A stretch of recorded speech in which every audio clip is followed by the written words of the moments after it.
Judicial remand کا، کیونکہ cipher کا کیس آفیشیل سیکرٹس ایکٹ کا کیس ہے، اس کی ان کیمرہ بریفنگ ہوتی ہے، ان کیمرہ ہیئرنگ ہوتی ہے، تو اس کے اندر پروسیڈنگز ہوئیں، اور کیونکہ ان کا جسمانی ریمانڈ ٹرن ڈاؤن کر دیا گیا، یہ آلریڈی جیل میں تھے، ایف آئی اے کی ٹیم نے جیل میں جا کے تفتیش کی، جس کے بعد ان کا جوڈیشل ریمانڈ کر دیا گیا، اور یہ 16 کو ہی اناؤنس ہو گیا تھا 16 اگست کو کہ 30 اگست تک ان کا جوڈیشل ریمانڈ ہے، اور he will stay in Attock jail on judicial remand.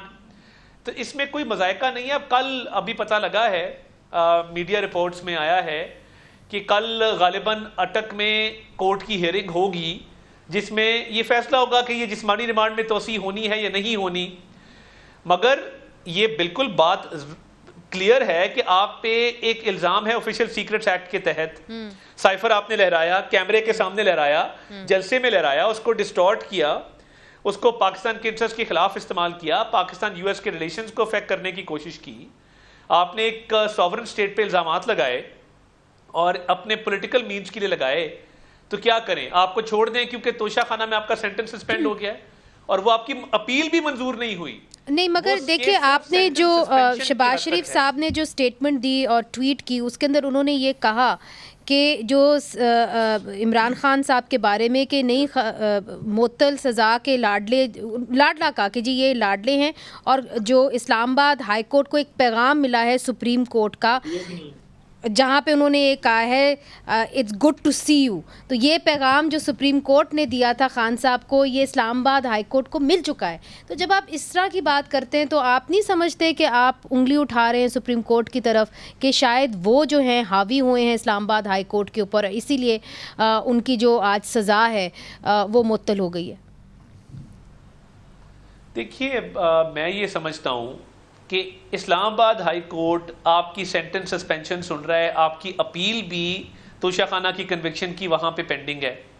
اس دوران سپریم کورٹ کی ایک بینچ کا اس کیس کو ٹیک اپ کرنا، اور یہ جانتے بوجھتے ہوئے کہ سینٹنس سسپینشن جو سزا معطلی کی درخواست ہے وہ زیر سماعت ہے اور شارٹ ڈیٹس چل رہی ہیں، ہفتے میں 3 دن 4 دن آرگیو ہو رہا ہے، آپ آؤٹ آف دا وے جا کے اس کیس کے میرٹس کا ڈیپ ڈاؤن ڈگ کر کے اس کو ڈسکس کریں. ٹرائل کورٹ کے آرڈر میں آپ غلطیاں نکالیں، وکیل صفائی بن کے آبزرویشنز دیں. آپ دیکھیں نا، آپ بیٹھے کہاں پہ ہیں؟ یو آر ججز of the supreme court, highest court ہے، ایپیکس کورٹ ہے. چیف جسٹس صاحب کو کیا ضرورت تھی؟ ایک کیس مجھے تاریخ میں بتا دیں جس میں ہائی کورٹ میں اپیل پینڈنگ ہو، سینٹنس سسپینشن کی درخواست پینڈنگ ہو، اور سپریم کورٹ اس کیس کے میرٹس اور فیکٹس کو ڈسکس کرنا شروع کر دے آؤٹ آف دا وے جا کے. ٹھیک، مگر یہ طریقہ ہوتا ہے انفلوئنس کرنے کا چھوٹی عدالتوں کو اور ماتحت عدالتوں کو، سبارڈینیٹ جوڈیشری کو. یہ آپ کا موقف ہے. مگر سلاٹ صاحب، اس سے پہلے کہ ہم علی وزیر اور ایمان حاضر مزاری کے کیس کے اوپر آئیں، آپ کا موقف میں اس کے اوپر ضرور چاہوں گی. جس طرح یہ کہہ رہے ہیں کہ جی جب سپریم کورٹ اس طرح کے ایک دیتی ہے، اس طرح کے اشارے کرتی ہے عدالت کے اندر، تو پھر جو ماتحت عدالتیں ہیں وہ بھی اسے ایک طریقے سے سگنلز لیتی ہیں. از دس کریکٹ؟ دیکھیے، یہ تو دونوں جو ہیں وہ آئینی عدالتیں ہیں.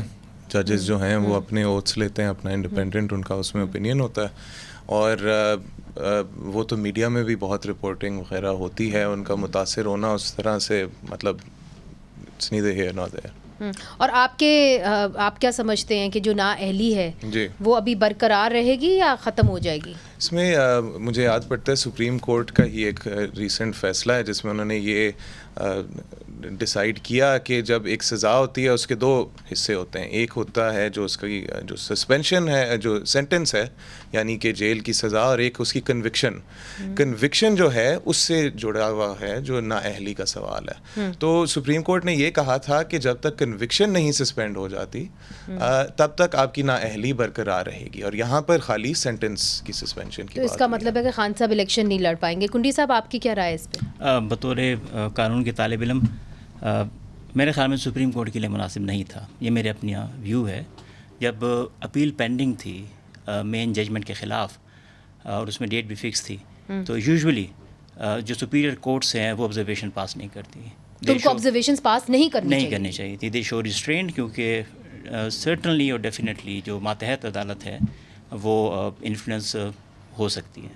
اور آپ کو تو نہیں لگتا کہ اب رہائی ہوگی، چونکہ انہوں نے ایک سائفر کیس بھی ڈال دیا، مگر جو ان کے وکیل کہہ رہے ہیں پنجوٹا کہ جی ایک کیس آلریڈی ہے، انہوں نے آصف علی زرداری صاحب کے کیس کو کوٹ کیا، ان کا اگر ایک کیس میں آپ نے ایک بندے کو پکڑا ہوا ہے پھر دوسرا کیس نہیں آپ اس کے اوپر ڈال سکتے اگر وہ اریسٹڈ ہے اس کیس میں.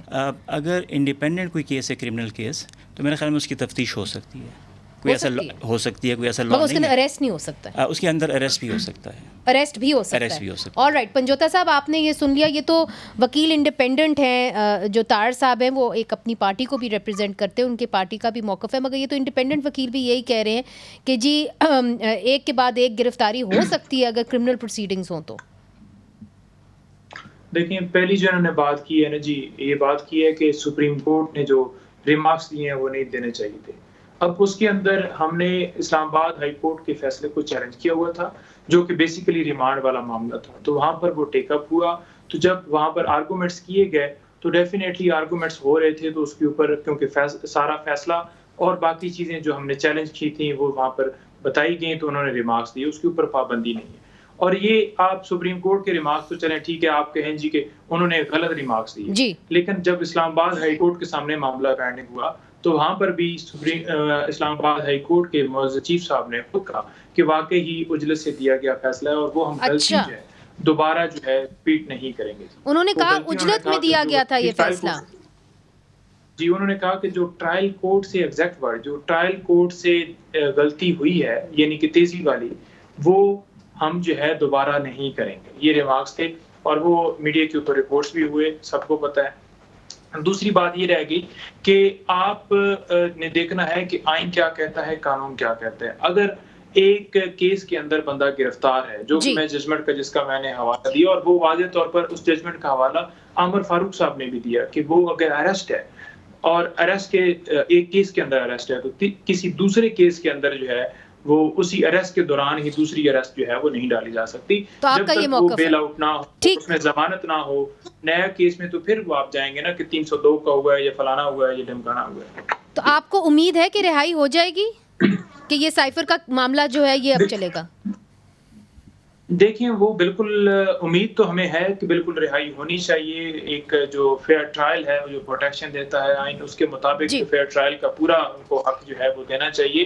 لیکن جو نظر آ رہا ہے وہ نظر یہ آ رہا ہے کہ وہ گرفتاری کے لیے کریں گے. اگر پرانی گرفتاری جو کہ طاہر صاحب فرما رہے ہیں، وہ کہہ رہے ہیں کہ جی 16 تاریخ کو یا جس ڈیٹ کو بھی ڈالی گئی ہے، تو اس کے لیے ایک قانون ہے کہ آپ نے 24 گھنٹوں کے اندر اندر پیش کرنا ہے متعلقہ عدالت میں. اور وہ کہہ رہے ہیں کہ عدالت میں پیش ہوئے ہیں تو انہیں تو کوئی پتہ نہیں ہے، نہ انہوں نے کوئی ہمیں بتایا ہے. جب ہم وکیل نہیں پیش ہوئے، اس کے ایک پروسیس ہے کہ اگر کوئی ریمانڈ مانگے گا تو ڈیفینیٹلی ہم اس کو اپوز کریں گے. ایک اس کا لا ہے، ایک اس کی جو ہے وہ ریمانڈ کا ایک پروسیجر ہے، وہ کوئی اڈاپٹ نہیں کیا گیا، تو پھر کیسے وہ سارا پروسیس جو ہے اس کو آپ کہہ سکتے ہیں کہ وہ لیگل ہے. جی طاہر صاحب، بات یہ ہے کہ 200 کیسز جو ہیں تقریباً عمران خان صاحب کے اوپر ڈالے گئے ہیں، اور اب ہم دیکھ رہے ہیں پہلی دفعہ پاکستان کے اندر، خیر پہلی دفعہ تو نہیں، پہلے بھی ہوتا رہا ہے مگر اس شدت سے کبھی نہیں ہوا کہ اتنے زیادہ کیسز، چاہے وہ ایک وکیل ہو، چاہے ایک MNA ہو، چاہے سابق وزیر اعظم ہو، اس کے اوپر ڈال دیے جاتے ہیں. تو فیئر ٹرائل کا جو کانسیپٹ ہے وہ نظر نہیں آ رہا. آپ جو مرضی کہہ لیں مگر وہ نظر نہیں آ رہا. دیکھیں ان پہ کوئی منشیات نہیں ڈالی گئی جس طرح یہ ڈالتے تھے لوگوں کے اوپر. باقاعدہ اس کو ڈیفینڈ کرتے تھے. ان کے وزیریں آ کے اللہ کی قسمیں کھاتے تھے اور آ کے پریس کانفرنسز کر کے کہتے تھے کہ یہ منشیات واقعی رانا ثناءاللہ کی گاڑی سے نکلی ہے. اور FIR کا متن یہ ہوتا تھا کہ رانا صاحب نے پیچھے ہاتھ ڈالا گاڑی میں اور مومی لفافہ نکالا اور اس میں کہا کہ یہ ہیروئن میری گاڑی میں پڑی ہے، اس کو لے لو. اس طرح کا کوئی معاملہ نہیں کیا گیا. مگر two wrongs don't make a right نا طاہر صاحب، یہ بھی تو دیکھیں نا. اب بدلہ تو نہیں اتارنا ریاست میں نا. نہیں میں تو دو رانگز کو تو میں مان ہی نہیں نہ رہا. میں کہہ رہا ہوں کوئی جعلی کیس نہیں بنایا گیا. آپ اگر ایک اکرن سے ایک بندے کی قتل کی، دوسری اکرن سے دوسرے بندے کے قتل کی، تو مقدمہ ایک تو نہیں ہوگا نا، 2 مقدمے ہوں گے. آپ 10 قتل کریں گے 10 مقدمے ہوں گے. مطلب اب ایک FIR رجسٹر نہیں کی جا سکتی جس میں 9 مئی کے واقعات بھی ایڈ کر لیں، جس میں پولیس والوں کو پیٹرول بم مارنا بھی ایڈ کر لیں، دہشت گردوں کو پناہ دینا بھی ایڈ کر لیں، اسی میں توشہ خانہ ایڈ کر لیں، اسی میں 190 ملین پاؤنڈ ایڈ کر لیں، اسی میں بلین ٹی سونامی ایڈ کر لیں، اسی میں BRT پشاور ایڈ کر لیں، اسی کے اندر توشہ خانہ کا جو نیب کا کیس ہے وہ بھی ایڈ کر لیں. ایسے ہوتا نہیں ہے. آپ اگر 1000 اوفینسز کمٹ کریں گے تو اس لیے کیونکہ آپ پولیٹیکل لیڈر ہیں وہ ایک کیس رجسٹر کیا جائے، یہ تو بڑی ابسرڈ سی لاجک ہے یہ تو کوئی جسٹیفیکیشن نہیں. مگر وہ کہہ رہے ہیں کہ جی ٹرانسپیرنسی نہیں ہے, وکیلوں کو ملنے نہیں دیا جاتا, ان سے بات نہیں کیا کر دی جاتی, پھر ایک کیس ختم ہوتا ہے تو دوسرا آ جاتا ہے. It doesn't seem like a genuine investigation ہوئے جہاں پہ نظر آئے کہ انویسٹیگیشن ہو رہی ہے, وہ ایک نارمل پروسیجر کے تحت نہیں چل رہا. یہ اصل میں پرابلم ہے یہ, ہاں اصل میں پرابلم ہے, ان کو عادت پڑی ہوئی ہے 6 سال کیس چلانے کی. Foreign funding lasted 6 years.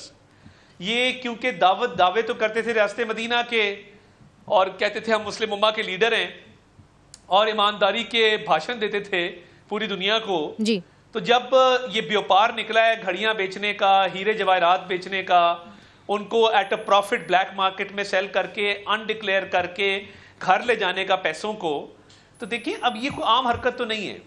اب آپ نے یہ حرکات کی ہیں, اس کی ایک سزا ہے, وہ بھگتنی ہوگی.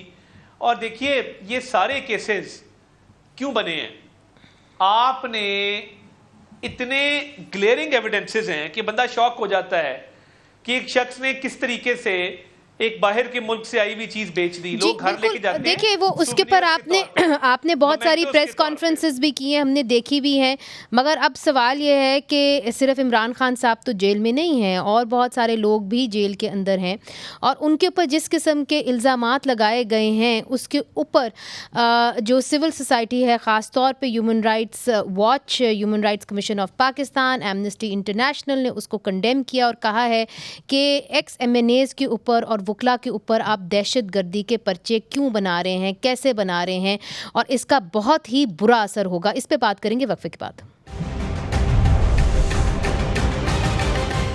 ویلکم بیک ناظرین. اب ہم ایمان حاضر مزاری اور علی وزیر کے کیس کے بارے میں بات کریں گے, چونکہ یہ ایک اہم کیس ہے جہاں پہ ایک سابق ایم این اے کو جیل میں ڈالا گیا, اور میرا خیال ہے بہت کم ہی وہ جیل سے نکلے ہیں, یہ جو پچھلے 2-3 سال گزرے ہیں. اور ایمان حاضر مزاری نے ایک تقریر کی جس کے بعد ان کے اوپر ڈکیتی کا مقدمہ بھی بنا دیا گیا, جس کے بعد ان کے اوپر ٹیرر فائنینسنگ کا مقدمہ بھی بنا دیا گیا, منی لانڈرنگ کا بھی بنا دیا گیا. تو اب سوال یہ اٹھ رہا ہے سلار کہ آپ تو گئے تھے عدالت کے اندر, آپ ان کو ریپرزینٹ کر رہے ہیں, یہ جو نئی ایف آئی آر آئی ہے منی لانڈرنگ کی, اس کے اوپر مجھے بتائیں. اس کے اندر تو انہوں نے واضح طور پہ ایک شخص کو کمپلیننٹ کو سامنے لے آئے ہیں جس کا نام شہزاد ہے, اور وہ کہتے ہیں کہ وہ ایمان حاضر مزاری صاحبہ کو ملے, پھر ان سے ان کو کہا گیا کہ یہ جی آپ کی پوائنٹس پرسن رہیں گی, پھر انہوں نے ان سے پیسے بھی لیے, پھر جب وہ علیحدہ ہو گئے اس تنظیم سے تو پھر انہوں نے یہ بھی ان کو ڈرایا دھمکایا بھی. تو یہ کیا ماجرا ہے؟ یہ جی اسلام آباد ہائی کورٹ میں جسٹس بابر ستار صاحب کا ایک ریسنٹ فیصلہ آیا تھا شہریار افریدی کیس میں, جس میں انہوں نے اس کی طرف اشارہ کیا تھا کہ یہ ایک وہ کہتے ہیں ایک پیٹرن بنتا جا رہا ہے کہ جیسے ہی ایک مقدمہ ختم ہوتا ہے یا کسی ایک کیس میں کوئی ریلیف ملتی ہے تو فوراً ہی جو ہے ایک نیا مقدمہ آ جاتا ہے, کوئی نئی ایف آئی آر آ جاتی ہے. اور اسی طرح سے اس کیس میں بھی ہوا, یہ تیسری ایف آئی آر ہے ایمان کے خلاف, اور اس کی ٹائمنگ بھی آپ دیکھیں. سب سے پہلے تو جو یہ کمپلیننٹس ہیں, ان کمپلیننٹس کا ضمیر جاگتا ہے 1 اور 2 بجے رات کے بیچ. پہلی جو ایف آئی آر ہے وہ 1:40 رات کو, دوسری جو ہے 2 بجے, اور یہ جو ہے 1:15 بجے رات کو.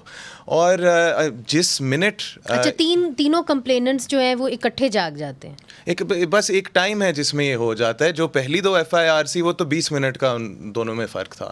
اور ایک تو یہ نقطہ ہے, دوسرا یہ ہے کہ وہ جب پولیس بھی وہ سامنے پیش کرتی ہیں وہ بھی ہمیشہ اس طرح کے ایک وقت پہ وہ پیش کرتے ہیں, جیسے جو دوسری جو ایف آئی آر تھی وہ تب سامنے آئی جب پہلی ایف آئی آر میں ریلیف گرانٹ ہونے لگی. تیسری یہ والی جو ایف آئی آر ہے جس میں ٹیرر فائنینسنگ ہے کہ ایمان اور یہ جو دیگر لوگ ہیں وہ ایزی پیسہ اور جائز کیش کے ذریعے جو ہیں وہ ٹیرر فائنینسنگ کرتے رہے, ساتھ انہوں نے گاڑیاں خریدی اور ہوٹل. آپ نے جو بینک ڈیٹیلز ہیں ایمان حاضر مزاری صاحبہ کے وہ دیے عدالت کو؟ بالکل دیے ہیں. ایمان نے وہ ایمان کی اسٹیٹمنٹ بھی آ چکی ہے جس میں انہوں نے بتا دیا کہ وہ ان سے کبھی نہیں ملی. ان کی جو بینک اچھا یہ شہزاد نامی شخص ہے کمپلیننٹ, ان سے ملی نہیں ایمان حاضر مزاری صاحبہ؟ نہیں ملی ایمان جی. یہ جس ٹائم یہ ایف آئی آر رجسٹر ہوا اس ٹائم تو وہ جیل میں تھی. جس ٹائم یہ ایف آئی آر رجسٹر ہوا وہ اس وقت جیل میں تھیں؟ جس ٹائم یہ رجسٹر ہوا ہے وہ کہتے ہیں کہ ان کا ضمیر پھر جاگا بعد میں ایک پوائنٹ کے بعد, لیکن اس وقت تو یہ جیل میں تھی. انہوں نے یہ ڈیٹس نہیں دی کہ کس پوائنٹ پہ یہ انہوں نے ایمان نے ان سے مگر ایف آئی آر رجسٹر تب ہوئی جب وہ جیل میں تھیں. بالکل. علی وزیر صاحب کا بھی نام اس کے اندر ہے, یہ شہزاد نامی شخص جو ہے یہ بھی ان سے بھی ملا. ہاں تو شہزاد نامی شخص سے ملے علی وزیر صاحب؟ میری علی سے ملاقات نہیں ہو سکی اس FIR کے بعد، کیونکہ وہ ابھی تک جیل میں ہیں۔ کیوں نہیں ملاقات ہو سکی؟ وکیل تو مل سکتے ہیں۔ جی خیر میرا جانا نہیں ہوا، کیونکہ ہم ان کی طرف سے باقی اپلیکیشنز آرگیو کر رہے تھے، جو ان کی بیل پٹیشن ہے میجسٹریٹ کے پاس، جو ابھی تک ڈیسائیڈ نہیں ہو سکی۔ میں اس کے بارے میں تھوڑا سا بتا دوں کہ یہ جو واقعہ ہے، یہ ایک ہی واقعہ ہے جو کہ 18 اور 19 کے درمیانی شب میں ہوتا ہے۔ تو ایک ریلی آتی ہے اور اس ریلی میں پھر جلسہ ہوتا ہے جو رات گئے تک چلا رہتا ہے۔ اس میں کچھ نعرے لگتے ہیں۔ اس کے بعد پولیس کو خیال آتا ہے اور 1:45 رات کو ایک پہلے FIR ہو جاتی ہے تھانہ ترلون میں۔ ٹھیک ہے۔ اور کیونکہ اس میں ایلیگیشنز یہ ہیں کہ انہوں نے NOC کی وائلیشن کی ہے، انہیں جو جگہ بتائی گئی تھی وہاں پہ یہ نہیں رکے، آگے جانے کی کوشش کی، درست ہے، اور ان کو روکا گیا اور روک دیا گیا۔ انہوں نے دونوں روڈز ان کو بند کر دیا، جس سے ٹریفک رک گئی۔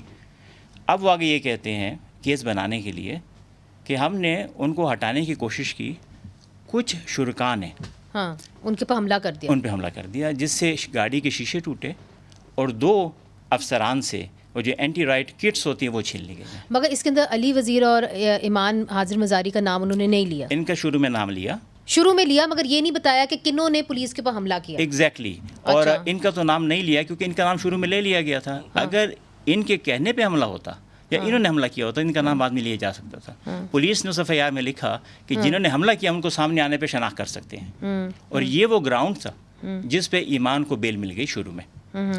یہ FIR جب ہو جاتی ہے، اس کے ٹھیک 45 منٹ بعد ایک اور FIR ہوتی ہے جو قانونی طور پہ نہیں ہو سکتی تھی۔ اچھا، سپریم کورٹ کی judgment Sughra be be case آ چکا ہے۔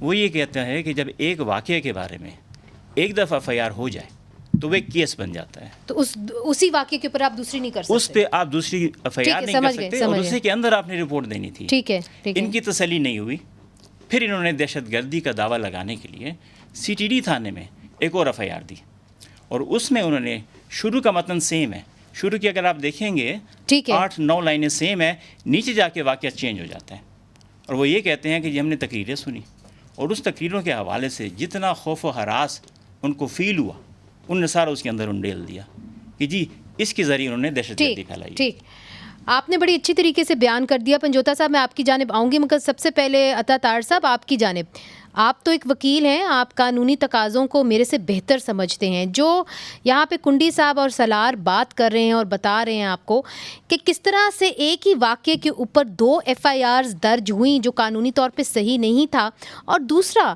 جو علی وزیر صاحب ہیں MNA آپ کے ساتھ رہ چکے ہیں، ان کے تو 18 لوگ طالبان نے مار دیے، تو آج انہی کے اوپر دہشت گردی کا الزام لگایا جا رہا ہے، اور ایک وکیل کے اوپر جو ایک ینگ وکیل ہیں، خاتون ہیں، کیا کہیں گے آپ اس پہ؟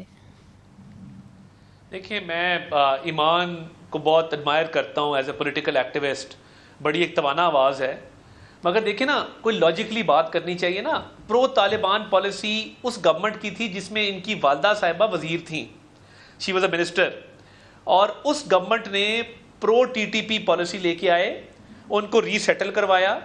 اس وقت کے ایک فیض صاحب تھے اور یہ عمران خان صاحب تھے، مگر یہ تو ان کی والدہ کا آپ بات کر رہے ہیں نا، جو اس گورنمنٹ تھے وہ خود تو اس حکومت کا حصہ نہیں تھی۔ جب پریزنٹ سیٹ اپ پہ وہ نعرے لگاتی ہیں، بڑی فیشنیبل چیز ہے، وہ ویوز بھی بڑے آتے ہیں اس پہ، ڈالری جنگیں کہتی ہیں۔ مجید صاحب لیٹس بی فیئر، مجھے آخری دفعہ بتا دیں پاکستان کو military aid in dollar Musharraf دور کے بعد کب آئی؟ آج کل آ رہی ہے ملٹری ایڈ ان ڈالرز؟ کوئی نہیں آ رہی۔ لیٹس بی فیئر نا، دیکھیں نہیں آئی۔ اب نمبر 1، مگر ٹیرر فائنانسنگ کے ڈکیتی کے الزامات لگے ہیں۔ میں آتا ہوں نا، لیٹس آلسو بی فیئر۔ وہ کیوں لگتے ہیں؟ میں آتا ہوں اس طرف، میں آتا ہوں۔ ایک تو ڈالری جنگیں نہیں ہیں، یہ غلط ہے۔ دوسرا جو نعرہ لگاتے ہیں یہ جو دہشت گردی ہے، اب جس گھر میں شہید کی لاش آئی ہے، میں تو سلام پیش کرتا ہوں اس ماں کو جو بیٹا شہید ہو گیا، پرچم چوم رہی، دہشت گردوں کیا تو شہید ہوا ہے، اس کو کیا ضرورت ہے پرچم چومنے کی کہ وہ پاکستان کا پرچم چوم رہی ہے؟ اور اس گیدرنگ میں جو پرچم لہرائے گئے، لیٹ می ناٹ گو دیر، آپ کو بھی پیمرا کا نوٹس آ جائے گا، کچھ پرچم لہرائے گئے، یہ کام نہ کریں. Let's not do this. نہیں مگر دیکھیے آپ نے جو سوال اٹھتا ہے کہ جو ان کے پر الزامات لگائے گئے ہیں وہ تو یہ نہیں ہے. وہ تو الزام یہ ہے کہ انہوں نے ڈکیتی کی, انہوں نے ٹیرر فائنانسنگ کی. اب وہ جو شہزاد نامی شخص ہے عطا طاہر صاحب, وہ تو اس کا جو نمبر اس نے ایف آئی آر پہ دیا ہوا ہے, ہم تو پورا دن اس کو فون کرتے رہے, وہ تو فون بند کر کے بیٹھا ہوا ہے. اگر اتنا اس کا دل دکھا ہے تو وہ گیا کہاں پھر وہ بیچارہ شہزاد؟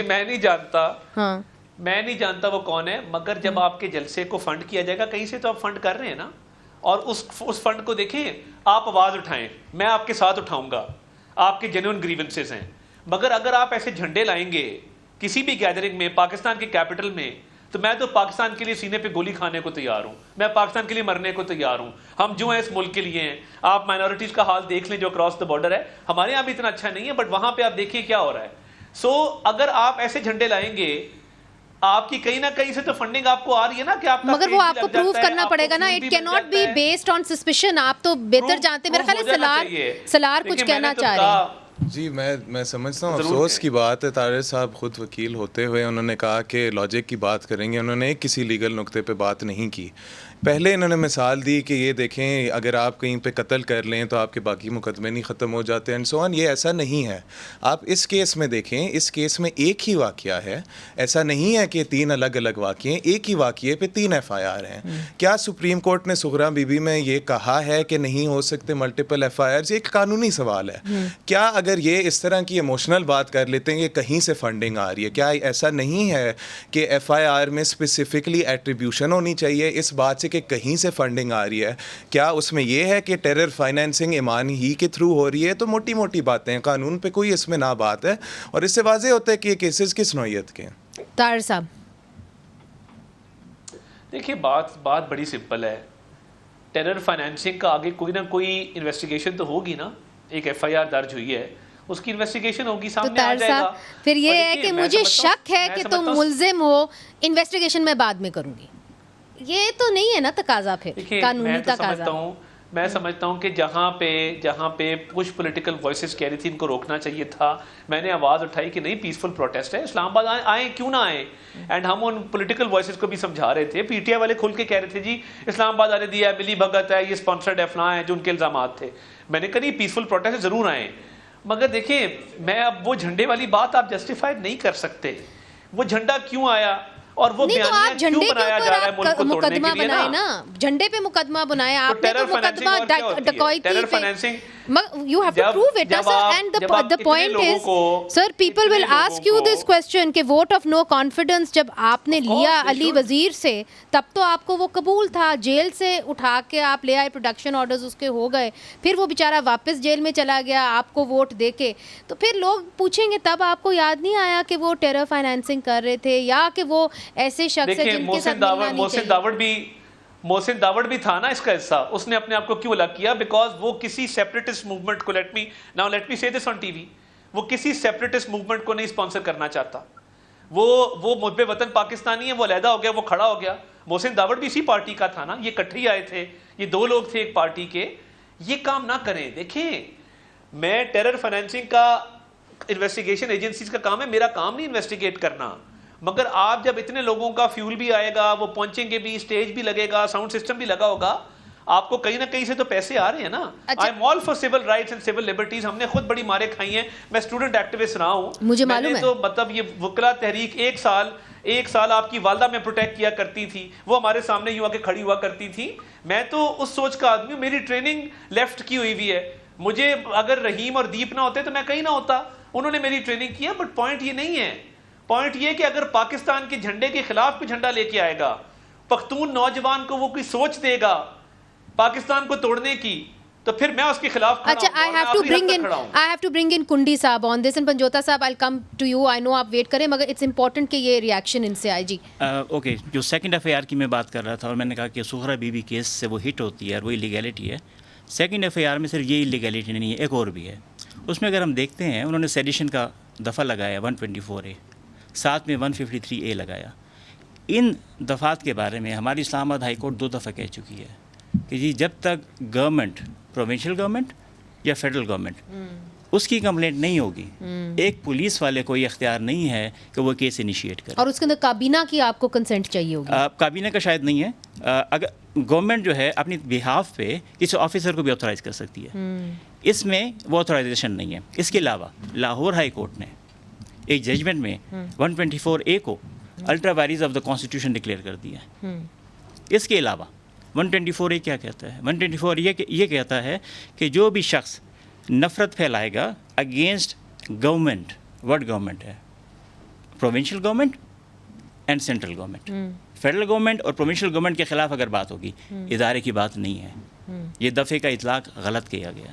نمبر 2 153A 153 ہے جو پبلک پیس اور ٹرینکولیٹی کے خلاف کوئی بات کرتا ہے. جو بھی شخص دو گروہوں کے درمیان، دو سیکٹس کے درمیان، دو ریلیجیس پارٹیز کے درمیان اگر نفرت کی بات کرتا ہے تو یہ دفعہ لگتا ہے. یہاں پہ بات کیا ہو رہی ہے؟ کوشش کی جا رہی ہے پختونوں کو اور ادارے کو لڑانے کی بات ہو رہی ہے. یہاں پہ اس دفعے کی اطلاق نہیں ہوتی تھی. یہ دونوں دفعہ غلط لگائے گئے. ادھر ایک چھوٹا سا وقفہ لیتے ہیں اور وقفے کے بعد پھر سے حاضر ہوتے ہیں. پنجوتا صاحب، آپ اس پہ کچھ کہنا چاہیں گے؟ اس لیے چونکہ سیڈیشن کا پرچہ تو آپ کے بھی کلائنٹ کے اوپر بنا ہے، عمران خان صاحب کے اوپر، اور ماضی میں تارڑ صاحب کے لیڈر کے اوپر بھی بنتا رہا، ان کی تمام پارٹی پہ بنتا رہا سیڈیشن کا پرچہ.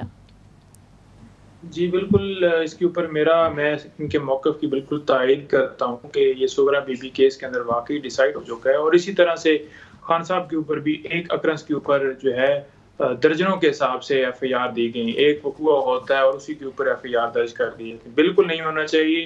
اور جو سیکشن 120A ہے اس کے حوالے سے واقعی لاہور ہائی کورٹ نے یہ کہا ہے کہ یہ انگریزوں کے دور کا قانون ہے، اور بالکل یہی وہاں پر ججمنٹ آئی ہے. اور جو سیڈیشن ہے یہ جو لگا رہے ہیں ہر کیس کے اندر، یہ شیخ رشید صاحب کے اوپر بھی یہی لگائی گئی اور ان کے اوپر بھی یہی کیا گیا. ایک جرم کی جو ہے وہ ایک ایف آئی آر ہوتی ہے. یہ نہیں ہے کہ ادھر جرم ہوا ہے تو آپ نے کراچی بھی دے دینی ہے، لاہور بھی دے دینی ہے، اور آپ ایف آئی آر دیتے جائیں. جی ٹھیک ہے. جی طاہر صاحب، دیکھیے کبھی آپ کو بھی موقع ملے گا. آپ پاکستان کا سائیکل ایسا ہے، کبھی آپ لوگ جو ہیں وہ شیر کے منہ میں ہوتے ہیں، کبھی یہ لوگ شیر کے منہ میں ہوتے ہیں، تو اتنا شیر کا منہ نہ کھول دیں کہ سب کو ہڑپ کر جائے. یہ ایک فیلنگ ہے ہم عام لوگوں کا، یہ کہنا ہے. میں تو جو بولتا ہوں یہ قرض ہوتا ہے، یہ تاریخ کا قرض ہے، یہ اتارنا پڑتا ہے. سائیکل ہے نا، مطلب آپ اتار چڑھاؤ زندگی میں ہم نے بھی اتنے دیکھ لی ہیں کہ کل کو وقت آنا ہے، مجھے پتہ ہے یہ قرض اتارنا پڑتا ہے. میں کیونکہ دیکھیں اب یہ کیونکہ موجودہ گورنمنٹ میں یہ ساری ایف آئی آرز ہوئی ہیں، میں تو یہ کہوں گا کہ ٹھیک دفعات لگنی چاہیے تھی. اور جو وہاں پہ ایک جھنڈا لہرایا گیا یا جو بھی بات کی گئی، ان دفعات کے مطابق کیس بننا چاہیے، صحیح دفعات کے مطابق بننا چاہیے. یہ ڈیکوئٹی اور یہ باقی کیسز اس طرح نہیں بننے چاہیے تھے. میں بالکل اس پوائنٹ آف ویو کی تائید کرتا ہوں کہ دفعات ٹھیک لگیں. اگر کسی نے کوئی اینٹی اسٹیٹ بات کی ہے اور اینٹی اسٹیٹ کو جھنڈا لے کے آئے ہیں تو اس بات پہ ان کو ٹرائی کریں نا، ٹریزن کے لیے کریں یا جو بھی دفعہ بنتی ہے اس کے تحت کریں. ٹھیک ہے، بہت بہت شکریہ طاہر صاحب، آپ نے ہمیں جوائن کیا. پنجوتا صاحب آپ کا بھی، سلار صاحب آپ کا بھی، اور کنڈی صاحب آپ کا بھی. ناظرین، آج چاروں وکیل جو تھے ہمارے ساتھ آئے، اور ان دی اینڈ میرا خیال ہے کہ ایک کنسنسس ضرور پیدا ہوا کہ آپ نے جو بھی قانونی کارروائی کرنی ہے آپ کم از کم قانونی تقاضے تو پورے کریں. اب تو ایسا لگ رہا ہے کہ پوری طریقے سے پولیٹیکل وکٹمائزیشن ہو رہی ہے. اور جہاں تک سیڈیشن بغاوت کا قانون ہے تو پاکستان کے کئی وزراء اعظم بغاوت کر چکے ہیں، پاکستان کے کئی وزیر خارجہ بغاوت کر چکے ہیں، MNAs کر چکے ہیں، وکیل کر چکے ہیں. تو اب یہ قانون ہی اتنا بدنام ہو چکا ہے کہ اس کو لوگ سیریسلی نہیں لے رہے. تو خدایا جو ہے تھوڑا سا قانونی تقاضے جو ہیں وہ فالو کریں. منیزہ جہانگیر کو اجازت دیجیے، خدا حافظ.